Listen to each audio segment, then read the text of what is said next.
Guys, what's going on? I hope you guys are well. I hope you guys are staying safe. I hope everything's good wherever you guys are. So, guys, Devin Haney, Devin the Dream Haney, beats George Kambosos, and basically round 13 to round 24, Devin Haney beats George Kambosos again. I thought Kambosos started fast. He tried to stick it on him, but Devin Haney's just too sharp, too good for George Kambosos. I mean, this was probably one of the most pointless rematches we've ever seen in the history of boxing. I mean, literally, the guy was totally outclassed. And because it was a rematch clause, Devin Haney had to do it all over again. It was such a pointless fight, and I knew what was going to happen. I knew Devin Haney was going to beat him again. I knew it was going to be the same result, and that's exactly what happened. I mean, Kambosos isn't on Devin Haney's level, and like I said, I think the rematch clauses are all right, but when it's a fight that is so one-sided, we should not have to see that again. I mean, that was terrible because we always knew Devin Haney was gonna beat George Kambosos. I mean, what was the point of that fight? I mean, it was literally pointless. I mean, it was a comfortable win for Devin Haney. And yeah, he just outboxed George Kambosos again. Exactly the same thing. Kambosos probably tried a little bit more early on, and then as soon as he felt a few of Haney's punches, I mean, it got back into the rhythm of the last fight. I mean, yeah, George Kambosos for me is a one-hit wonder. He beat Teofimo Lopez, and everyone started thinking that this guy's the next coming of what, but he wasn't. Devin Haney's just a much more skilled, much better fighter. And I'm not saying Devin Haney's necessarily the best in the division. I think Lomachenko's going to cause him problems. I think Tank Davis is dangerous. I think there's Ryan Garcia there. There's other Shakur Stevenson now moving up. I think they are all causing him problems. The only worry I have with Devin Haney is that I'm not sure Devin Haney is going to be able to make that weight for long. So I wouldn't be surprised if he moves up to 140.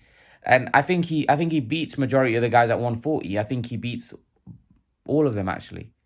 I think he'll school Josh Taylor, by the way. If I'm honest with you, because Josh Taylor had trouble with Jack Cattrall. If he had trouble with Jack Cattrall, he's definitely going to have trouble with Devin Haney. I mean, I think Devin Haney's too fast. I think he's too quick. And I think Devin Haney's a really good fighter. He's not the most exciting fighter in the world. I've expressed my concerns about that before. But he gets the job done. But he's yeah, that I think the other thing is I think George Kambosos is just not on his level, so the fight's pretty boring because one guy's just not on the other guy's level. So Devin Haney dominates the fight. However, I think a fight with Lomachenko might not be so one-sided, and a fight with Lomachenko, and I think Haney would have a lot of problems, and he'd have issues of himself because Lomachenko is very fast and very skilled himself. However, Devin Haney is the much bigger guy, so would he be able to control Lomachenko like that? I don't know because Lomachenko's a special talent himself. So, I think Devin Haney's called out Lomachenko wants that fight. I think that's a good fight. I think that's a very good fight. I think that's a proper fight. I think that's a fight that, fans would be definitely keen on. I just want to see Devin Haney in the big fights. Whether he moves up to 140 and fights Josh Taylor, whether he stays at 135 and fights. Look, I think the glamour of fights are at 135. So if he can make that weight, but he looked really drained at the weigh in. He did look like he was struggling to make that weight. So I don't know how long he's going to stay at that weight, to be honest with you. So let's wait and see. Let's wait and see what happens with Devin Haney. But I personally think he might move up to 140. But who knows? If he can still make that weight for longer, he might want to stay down. And say, what, the big fights, the big money fights at 135. But I definitely see Devin Haney doing some.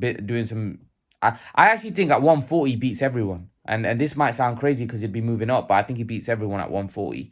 I think at 135, I think there's more dangerous fights out there for him at 135. I think the Gervonta Davis fight. I think the fight with Lomachenko, Shakur Stevenson. These are much harder fights than the fights that he's gonna have at 140 because I don't think there's that kind of talent at 140. And I do think he probably could become undisputed at 140 as well. I do. I think Devin Haney's a very big frame. I think he's a very skilled fighter. And like I said, the fighters that I've seen at 140, I think he outboxes all of them. I do. Like, if we look at Regis Prograis, I think he outboxes Regis Prograis. If we look at Josh Taylor, I think he outboxes Josh Taylor. They might be bigger guys and stronger bodies and stuff, but he's just too sharp. He's too fast, and he's too good with his feet, and he doesn't really get involved in a tear up. He does what he has to do to win on points. I don't see either of those guys being able to drag him in a fight, which is going to be able to, yeah, dent him. I think he beats everyone at 140. Brutally honest, if I'm totally honest, I think Haney's a really good fighter. I do. I think Haney's a really, really good fighter. I just think he's not the most exciting to watch. But that's everyone. Everyone prefers what they prefer. But in terms of ability and talent, yeah, Haney's definitely a good fighter. So yeah, I'm looking forward to Haney's next move, because now we've got this, Kambosos situation out the way, which was pointless in the first place. I mean, why we had to see that again, I mean, was beyond me. Obviously, it was a contractual agreement which had to be fulfilled. But again, I think, when they do these contracts, I think there should be something in there. If there's no public demand, or there's no, I mean, the fight is so one-sided that, the public don't want to see, because nobody wanted to see that again. I mean, that we always knew what was going to happen. I mean, what could Kambosos do differently that was going to change that fight? I mean, nothing. But yeah, leave your thoughts. Let me know what you think in the comment section below, and I'll see you guys in the next video. Peace out, guys.